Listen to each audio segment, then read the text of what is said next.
Hey guys, what if two of the greatest generals in history suddenly found themselves on the exact same battlefield? I'm talking about Julius Caesar, the man who conquered Gaul, crossed the Rubicon, and basically became the most powerful person in the ancient world, versus Napoleon Bonaparte, the artillery officer who rose from nothing, crowned himself emperor, and came this close to conquering all of Europe. Same day, same fight. Only one walks away. Today on Stickman History, we're imagining exactly that. First, let's get the facts straight so we know what each guy is bringing to the fight. Julius Caesar was a master of discipline and engineering. His legions were the best trained, best equipped soldiers in the ancient world. They could build forts overnight, bridges in days, and they followed orders like machines. Caesar also had this insane ability to stay calm under pressure and turn bad situations around with smart tactics. Napoleon, on the other hand, was all about speed, artillery, and big brain moves. He invented the corps system so his armies could march separately but fight together. His cannons were terrifying. He loved blasting holes in enemy lines before sending in his infantry and cavalry. Plus, the guy was basically a walking motivational speaker. His soldiers would follow him anywhere. Now, here's the fun part. How do these two actually meet? Let's say it's the year 1805, but somehow Caesar and his veteran legions have been transported to a big open field in northern Italy.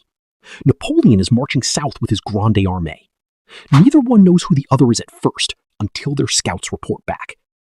Both generals do the same thing. They study the enemy fast. Napoleon looks at Caesar's legions and thinks, these guys are tough, but they don't have cannons.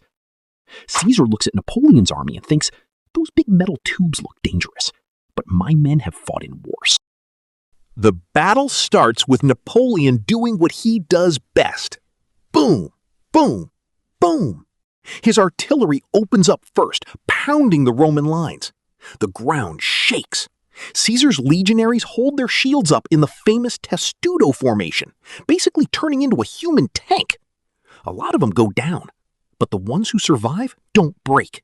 They just keep marching forward like it's another Tuesday in Gaul. Napoleon sees they're not running and gets excited.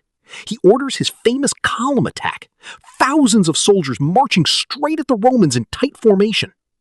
But Caesar's been waiting for this. He's already moved some of his best troops to the side, hidden behind a small hill his engineers quickly built overnight. Classic Caesar move. As Napoleon's columns get closer, Caesar springs the trap. His hidden troops smash into the French side. At the same time, Caesar personally leads a cavalry charge straight into the middle, something Napoleon definitely didn't expect from an ancient general. It's total chaos for about 20 minutes. Napoleon's cannons are still blasting, but now his own soldiers are getting hit from two sides. His famous speed doesn't help much because Caesar's men are fighting in tight, disciplined groups that are really hard to break. Napoleon tries one last big push with his elite Imperial Guard, but Caesar's veterans have seen tougher fights. They hold the line, then counterattack one more time. By the end of the day, the field is quiet. Napoleon's army is retreating. Caesar's legions are still standing, tired, bloody, but victorious. So who actually wins? Look, this is obviously just for fun, but based on real history, I think Caesar edges it out. Why? Because his legions were incredibly disciplined, and he was a genius at using the battlefield itself, building stuff, hiding troops, and reacting super fast. Napoleon had the cannons and the big numbers, but once the fight got up close and personal, Caesar's veterans were just built different. That said, if Napoleon had more time to set up his artillery, or if it was a longer campaign instead of one battle, he could easily go the other way. These two were both absolute legends for a reason. So tell me in the comments, who do you think wins, Caesar or Napoleon? And should we do more of these what-if battles? If you enjoyed this Stickman face-off, smash that like button, subscribe for more history made simple, and hit the bell so you never miss a video.